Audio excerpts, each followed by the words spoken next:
Hello student, आप सभी को मेरे इस यूट्यूब चैनल में हार्दिक स्वागत है। चलिए, तो आज हम सब एसिड बेस एंड सॉल्ट के पार्ट 4 का स्टडी करते हैं। और पार्ट 4 में मैंने एसिड का टाइप्स ही बताया, ठीक है। जैसे कल मैंने आप लोगों को जो पार्ट 3 था उस वीडियो में मैंने एसिड के टाइप्स बताया था, जो दो प्रकार के थे ना, पहला ऑर्गेनिक एसिड और दूसरा इनऑर्गेनिक एसिड। आज भी हम एसिड्स के टाइप्स के ही बारे में स्टडी करेंगे, ठीक है।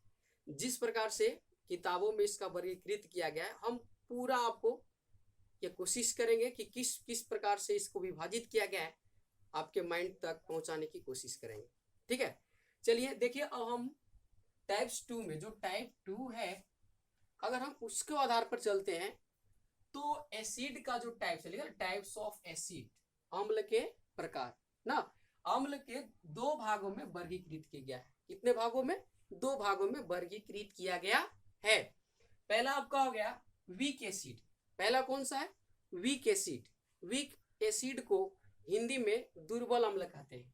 इसको क्या कहते हैं? दुर्बल अम्ल कहते हैं, ठीक है।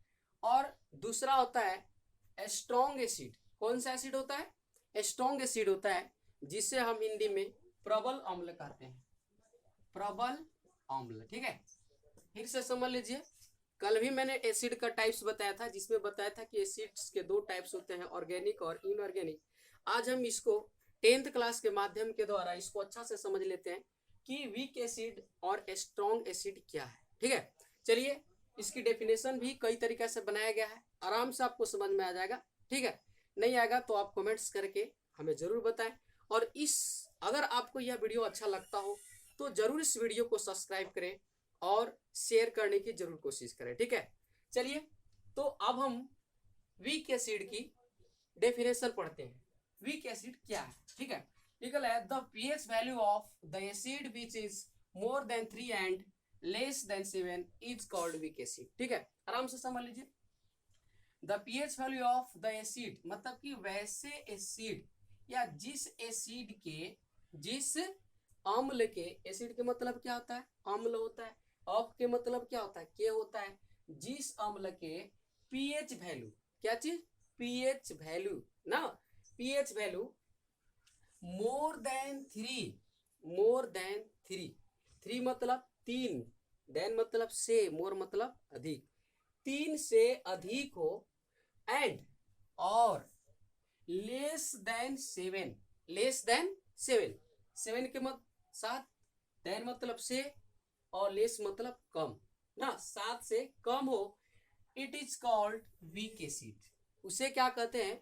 उसे हम दुर्बल अम्ल कहते हैं, ठीक है। आराम से समझ लीजिए कि वैसे अम्ल जिसका पीएच वैल्यू 3 से अधिक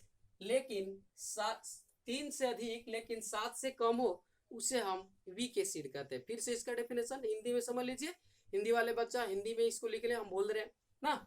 वैसे अम्ल जिसका पीएच मान 3 से अधिक लेकिन 7 से कम हो, उसे हम क्या कहते हैं? वीक एसिड कहते हैं। क्या कहते हैं? वीक एसिड कहते हैं। या इसको हम दूसरी तरीका से भी डेफिनेशन दे सकते हैं। ये आपका हुआ पीएच वैल्यू के आधार पर, ठीक है। पीएच वैल्यू क्या चीज है, इसकी समझ लीजिए थोड़ा सा। जैसे मान लीजिए पीएच वैल्यू ये होता है, ठीक है। ये जैसे ना, ये हो गया आपका 7, 6, 5, 4, 3, 2 और ये होगा 1। तो आपको याद रखना है, ये पीएच वैल्यू हो गया कि जब, ये देखिए 7, जब किसी भी ना घोल का पीएच वैल्यू 7 से कम होता है तो वह एसिड होता है। जैसे आपसे कोई पूछा कि किसी वस्तु का पीएच मान, जैसे किसी भी ना, आपके पास दिया गया कि ए है, एक बर्तन बी है, ये देखिए ये बर्तन ए है और ये बर्तन बी है। इसका दिया है कि पीएच वैल्यू जो है 6 है और इसका दिया है कि पीएच वैल्यू 8 है, ठीक है। आराम से समझ लीजिए, एक बर्तन का दिया है कि पीएच वैल्यू 6 है, दूसरे का दिया है कि 8 है, तो इसमें से आपसे पूछे कि कौन सा इसमें एसिड है और कौन सा बेस है, तो आपको याद रखना है कि जब किसी भी घोल का पीएच वैल्यू 7 से कम होता है तो वह एसिड होता है, और जब पीएच वैल्यू 7 से अधिक होता है लेकिन 14 से जब कम होता है तो वह क्षारक कहलाता है। तो यहाँ पर हम डायरेक्ट कहेंगे, यहाँ देखिए पीएच वैल्यू इसमें पहचान लीजिए 7 से कम ए का है या बी का है, तो ए का है, तो ये आपका क्या हो गया, एसिड हो गया। क्या हो गया, एसिड हो गया।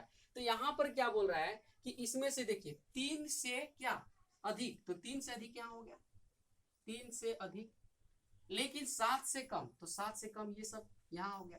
तो इसके बीच में किसी भी वस्तु का अगर पीएच वैल्यू आती है तो उसे हम क्या कहते हैं, वीक एसिड कहते हैं। उसे हम क्या कहते हैं, वीक एसिड कहते हैं।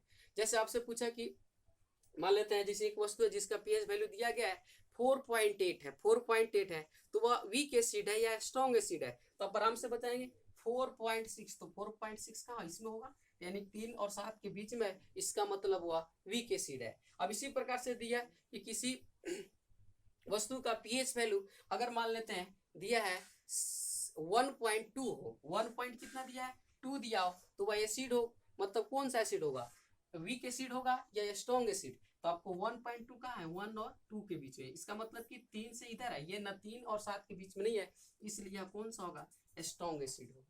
ठीक है, ये डेफिनेशन आपका हुआ एसिड का, वीक एसिड का। अब हम इसकी दूसरी डेफिनेशन को अच्छा से पढ़ लेते हैं। क्या दूसरा डेफिनेशन है, लिखल है which acid are partially ionized in water is called weak acid।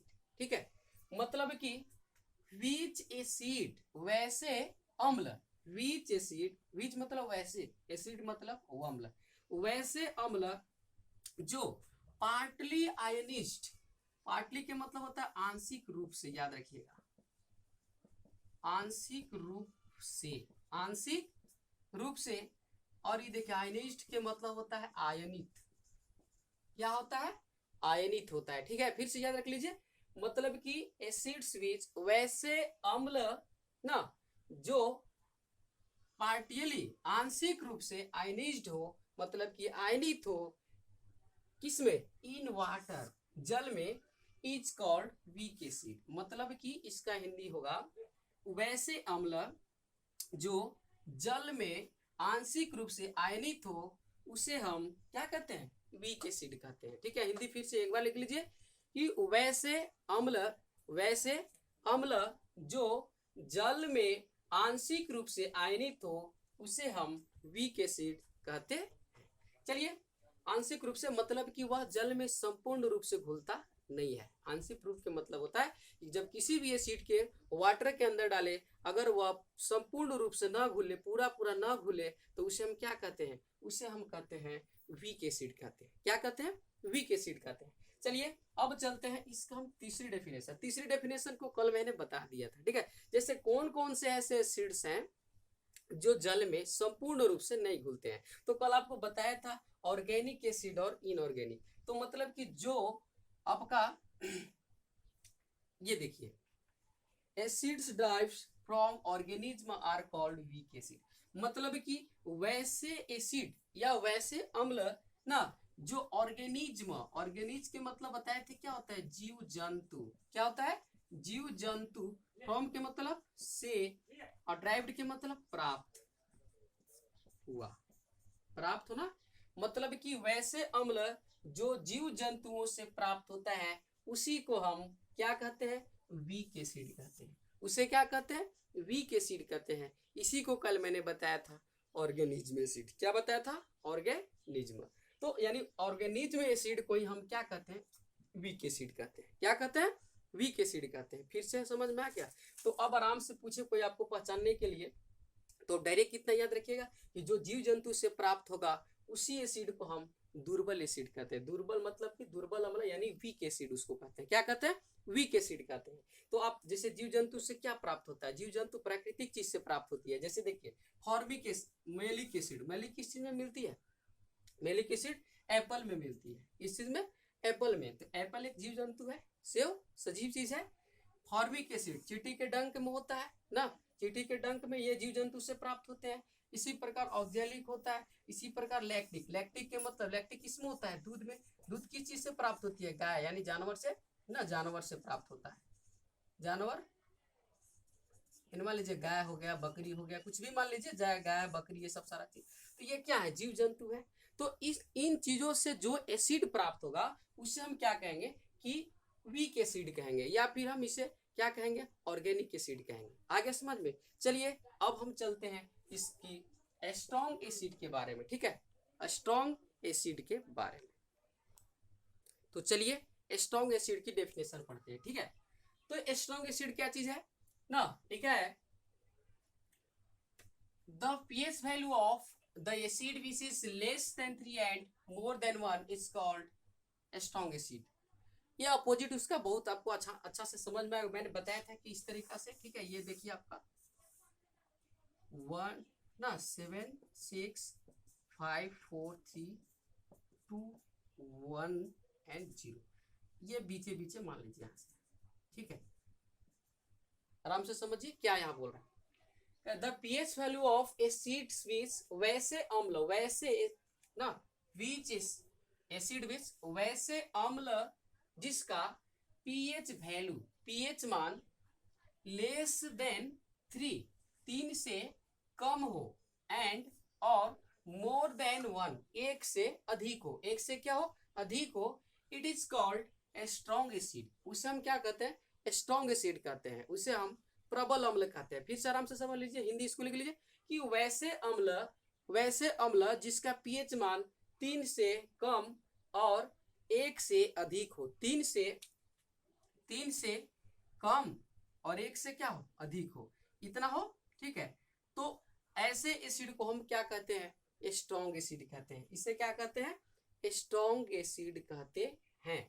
ये देख लीजिए आपका ना 3 से कम अगर रहेगा, ये देखिए 2 भाग में बांट दिया है, तो ये आपका हो गया स्ट्रॉन्ग एसिड और ये हो गया आपका वीक एसिड। ठीक है, जैसे आपसे कोई पूछा कि किस, मान लीजिए किसी 2 प्रश्नावली आपके पास दिए गए हैं। एक प्रश्नावली में पीएच वैल्यू दिया गया है इस तरीका से, मान लीजिए इसका पीएच वैल्यू ए है, मान लीजिए ए है और ये आपका है बी प्रश्नावली है। इसका पीएच वैल्यू दिया गया है 3.2 और इसका पीएच वैल्यू दिया गया है 2.3 ना, 3.2 और 2.3। तो आपसे पूछे कि इनमें से कौन वीक एसिड है और कौन स्ट्रॉन्ग एसिड है। तो आप देखिए यहाँ पर 3.2 क्या है? 3.2 जो है ना more than 3 and less than 7, 3 से अधिक लेकिन 7 से क्या है? कम होगा। 3.2 यहाँ होगा आपका। तो ये कौन सा एसिड होगा? वीक एसिड हो गया। अब बी प्रश्न मैंने ए वाला जो आपका है कौन सा है एसिड? ये आपका हो गया वीक एसिड। ठीक है, अब इसको बी में चलिए, बी में क्या है? 2.3। तो देखिए 2 यानी इसके बीच में 2.3 जो होगा 2 होगा कितना? 0 और 3 के बीच में होगा ना। तो अब ये देखिए मतलब कि आप आराम से समझ सकते हैं इसको, ये कम है यानी इसको हम बोलेंगे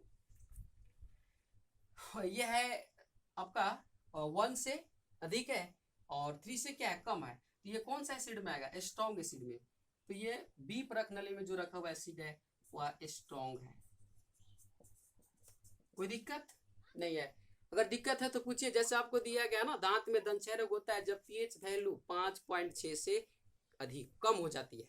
तो 5.6 से कम, देखिए 5.6 या 5 या 5.6 से कम, इसके बीच में होगा कौन सी एसिड होगी? वीक एसिड होगी। कौन सी एसिड होगी?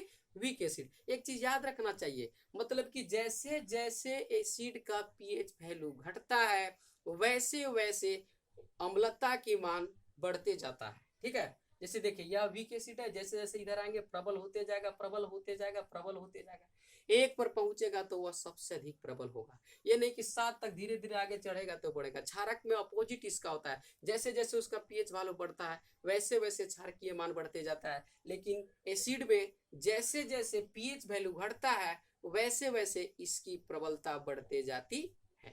ठीक है, चलिए इसका दूसरा डेफिनेशन पढ़ते हैं। दूसरा डेफिनेशन है acids which are wholly ionized in water is called strong acid। ठीक है, आराम से समझ लीजिए, मतलब कि व्हिच एसिड वैसे अम्ल wholly ionized in water, जल, वाटर मतलब क्या होता है? जल, इन मने में, आयनिस्ट के मतलब आयनित और हुल के मतलब पूर्ण रूप से। ठीक है, तो हम बोलेंगे कि वैसे अम्ल जो जल में ना पूर्ण रूप से आयनित हो। पूर्ण रूप से आयनित के मतलब पूरा पूरा घुल जाता हो, पूरा पूरा घुल जाता हो, आयनित हो जाता हो, उसे हम क्या कहते हैं, is called a strong acid, उसे हम प्रबल अम्ल कहते हैं। ठीक है, हिंदी लिख ले आराम से कि वैसे अम्ल जो जल में पूर्ण रूप से घुल जाता हो, आयनित हो जाता हो, उसे हम स्ट्रॉन्ग एसिड कहते हैं। ठीक है, आराम से समझ। कोई आपसे पूछे वीक एसिड क्या होता है, तो जल में आंशिक रूप से घुलता है, मतलब पूरा नहीं घुलता है। लेकिन स्ट्रॉन्ग एसिड क्या है, वह जल में संपूर्ण रूप से घुल जाता है। ठीक है, तो अब चलिए आगे चलते हैं। तीसरा डेफिनेशन, तीसरा acids derived from minerals is called a strong acid. मतलब कि वैसे अम्ल जो मिनरल्स मतलब खनिज, फ्रॉम के मतलब से, ड्राइव के मतलब प्राप्त करना। ठीक है, मतलब कि वैसे एसिड, वैसे अम्ल जो खनिजों से प्राप्त किए जाते हैं, खनिजों से प्राप्त किए जाते हैं, उसी को हम स्ट्रॉन्ग एसिड कहते हैं। लेकिन इसका दूसरा डेफिनेशन आपको बताए थे कल, इसी को हम इनऑर्गेनिक एसिड भी कहते हैं। क्या कहते हैं, इनऑर्गेनिक एसिड। आपको अच्छा से समझ में आया, इतना माइंड पर रखना है। स्ट्रॉन्ग एसिड क्या होता है, तो जो इनऑर्गेनिक एसिड है वह स्ट्रॉन्ग एसिड होता है। और आपसे पूछे वीक एसिड क्या होता है, तो बोलेंगे हम डायरेक्ट कि जो ऑर्गेनिक एसिड होता है उसी को हम क्या कहते हैं, वीक एसिड कहते हैं। ठीक है, अब यही माइंड पर याद रखना है कि वीक एसिड और उसमें, वीक एसिड में, स्ट्रॉन्ग एसिड में या ऑर्गेनिक इनऑर्गेनिक में क्या अंतर है। तो आप डायरेक्ट यही बोल सकते हैं कि यह खनिजों से प्राप्त होता है, मतलब कि खनिजों के मतलब कि मानव निर्मित होता है, मानव निर्मित होता है, आपसे मानव के द्वारा बनाया जाता है। तो डायरेक्ट आप पहचानिएगा कि कौन कौन एसिड जो है वह मानव के द्वारा बनाया जाता है, कौन ना, जैसे गाय पुलाव, जैसे दूध में होता है लैक्टिक एसिड। ठीक है, तो दूध किस चीज से प्राप्त होती है, गाय से। तो गाय प्राकृतिक है या मानव निर्मित है, तो वो क्या चीज है, प्राकृतिक है। और जब प्राकृतिक होते हैं तो कौन एसिड होगा, ऑर्गेनिक हो जाएगा। ऑर्गेनिक के मतलब क्या होता है, वह आपका हो जाएगा वीक एसिड। ठीक है, इसी प्रकार से आप ले लीजिए ऑक्जेलिक एसिड। ठीक है, ऑक्जेलिक एसिड टमाटर में होता है। तो टमाटर क्या होता है, प्राकृतिक चीज है, उसको मानव नहीं बना सकता है। और वो प्राकृतिक चीज है, तो प्राकृतिक चीज क्या होते हैं आपको पता होना चाहिए, वो खनिज से प्राप्त नहीं होता है, इसलिए वह वीक एसिड होगा और ऑर्गेनिक एसिड भी होगा।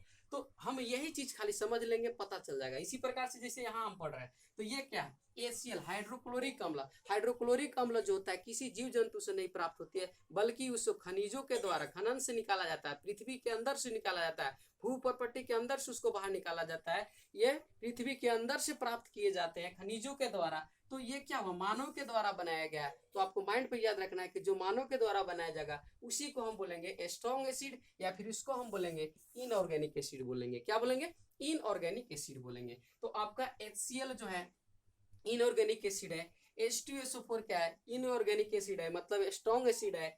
HNO3 क्या है, नाइट्रिक अम्ल क्या है, स्ट्रॉन्ग एसिड है, यानी कि इनऑर्गेनिक एसिड है। खाली माइंड पर इतना होना चाहिए कि ऑर्गेनिक एसिड जो रहेगा वीक एसिड होगा, और इनऑर्गेनिक एसिड होगा वह क्या होगा, स्ट्रॉन्ग एसिड होगा। ठीक है, चलिए अब आगे चलते हैं। चलिए, तो अब हम टाइप 3 के आधार पर एसिड का वर्गीकृत करना चाहते हैं।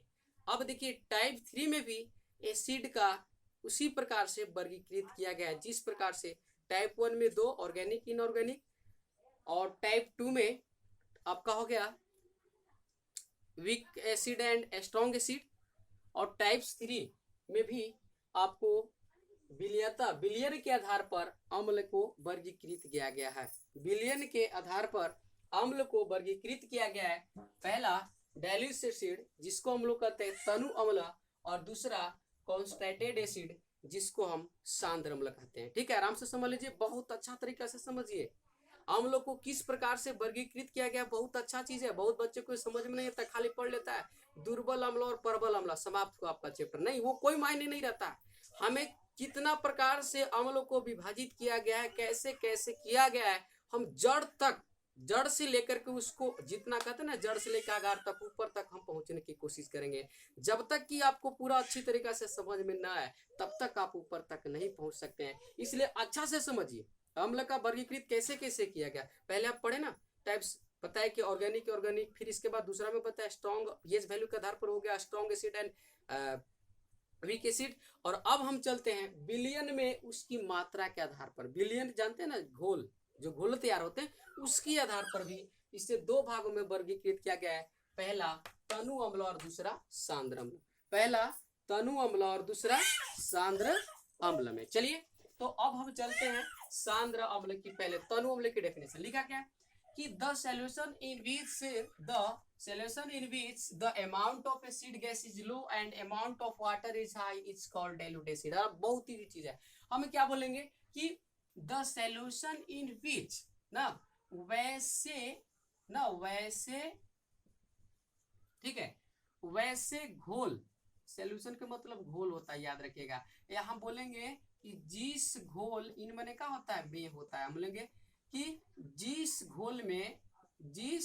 घोल में the amount of acid gas अम्ल गैस की, अमाउंट के मतलब मात्रा होता है, अमाउंट के मतलब क्या होता है, मात्रा होता है। बोलेंगे जिस घोल में एसिड गैस की यानी अम्ल गैस की मात्रा लो हो, लो के मतलब कम हो, क्या हो, कम हो, अम्ल की मात्रा क्या हो, कम हो। जिस घोल में अम्ल की मात्रा कम हो और अमाउंट ऑफ वाटर जल की मात्रा, अमाउंट ऑफ वाटर के मतलब जल की मात्रा इज हाई, हाई के मतलब अधिक हो, इज कॉल्ड डाइल्यूट एसिड, उसी को हम लोग क्या कहते हैं, तनु अम्ल कहते हैं। बहुत इजी डेफिनेशन, बहुत अच्छा से याद रखिए कि वैसे घोल या जिस घोल में, बोलेंगे जिस घोल में अम्ल गैस की मात्रा कम हो, अम्ल गैस की मात्रा कम हो, अम्ल की मात्रा उसमें कम हो और जल की मात्रा अधिक हो, जल की मात्रा क्या हो,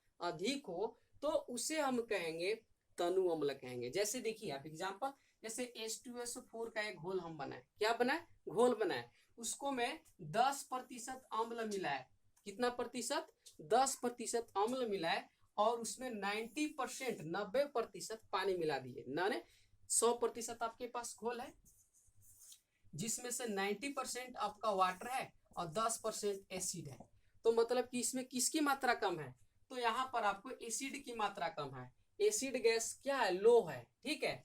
और इसमें देखिए वाटर कितना अधिक है, 90% है, तो यहाँ देखिए amount of acid is high, यहाँ देखिए amount of water is high, high है, अधिक है, इसका मतलब है कि इसमें आपका एसिड गैस की मात्रा कम है और वाटर की मात्रा अधिक है, इसलिए यह कौन सा एसिड होगा, डाइल्यूट एसिड होगा। कौन सा एसिड होगा, डाइल्यूट एसिड। जैसे यहाँ देखिए HNO3 का हमने एक घोल बनाया जिसमें 20% एसिड है और 80% वाटर मिला दिया, तो अब इसमें देखिए एसिड की मात्रा कम है और वाटर की मात्रा क्या है, अधिक है, तो यह कौन सा एसिड होगा, तनु अम्ल होगा। कौन सा होगा, तनु अम्ल। अब इसी का अपोजिट आपका हो जाएगा कॉन्सन्ट्रेटेड एसिड, हो जाएगा सांद्र अम्ल होगा। मेरे सांद्र अम्ल में क्या होगा, ये जो वाटर की मात्रा अधिक है तो वहां पर वाटर की मात्रा कम हो जाएगा और एसिड की मात्रा अधिक हो जाएगा, एसिड की मात्रा अधिक हो जाएगा और वाटर की मात्रा क्या होगा, कम हो जाएगा। बस हम कर लेते हैं इसकी,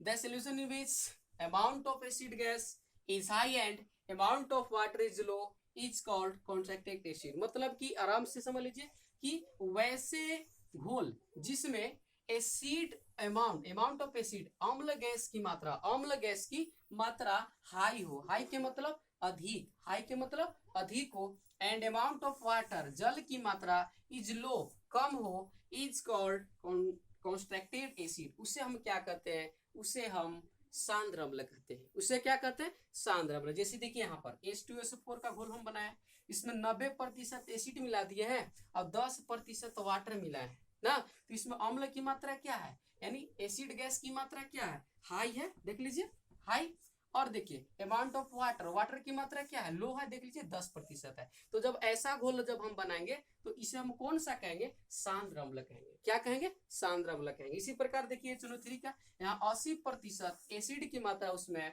और 10% सॉरी 20% आपका वाटर की मात्रा है। तो अब ये कौन सा एसिड आपका बना, ये आपका बना सांद्र एसिड। बहुत अच्छा से इसको याद, खाली आपको रखना है कि जब हम एक घोल तैयार करेंगे, जब उसमें घोल में पानी की मात्रा कम रहेगी, पानी की मात्रा कम रहेगी और उसमें अम्ल की मात्रा ज्यादा रहेगी, तो उसे हम क्या कहेंगे, उसे हम कहेंगे सांद्र अम्ल कहेंगे। क्या कहेंगे, सांद्र अम्ल कहेंगे। और इसी प्रकार से जब एक घोल जब तैयार करेंगे उसमें पानी की मात्रा ज्यादा रहेगा, पानी की मात्रा ज्यादा रहेगा और अम्ल की मात्रा कम रहेगा, अम्ल की मात्रा क्या रहेगा, कम रहेगा, तब हम उसको क्या कहेंगे, तनु अम्ल कहेंगे। बहुत इजी चीज है। जैसे आप शरबत बनाते हैं, शरबत में चीनी डालते हैं ना, जैसे मान लेते हैं ये वाटर है, शरबत आपको बनाना, चीनी डालते हैं, उसमें चीनी प्लस वाटर होता है, ठीक है।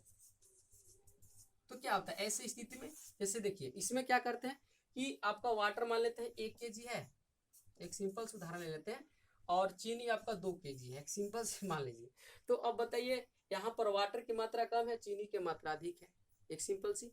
तो वैसे में क्या होगा, ये जो इसमें अधिक हो गया किसकी मात्रा, चीनी की, और वाटर की मात्रा क्या है, कम हो गया। तो जब वाटर की मात्रा कम हो गया यहाँ पर, तो ऐसे मतलब घोल जो बनेगा उसको हम बोलेंगे, क्या बोलेंगे, सांद्र अम्ल बोलेंगे, सांद्र बोलेंगे, सांद्र घोल। लेकिन जब अधिक रहेगी तो इसका अपोजिट होगा, तो क्या उसको बोलेंगे, तनु अम्ल बोलेंगे। चलिए ये थे आज का वीडियो। आज हम आप लोगों को जो एसिड का टाइप्स होता है उसे इस वीडियो में एंड्स कर दिए, और हम कल से इसकी आगे जो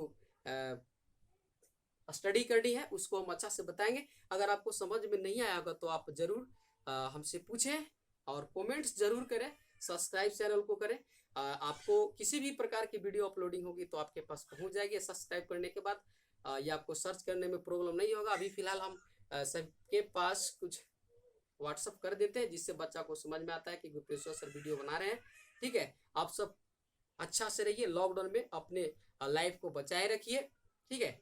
चलिए, थैंक्स, बाय।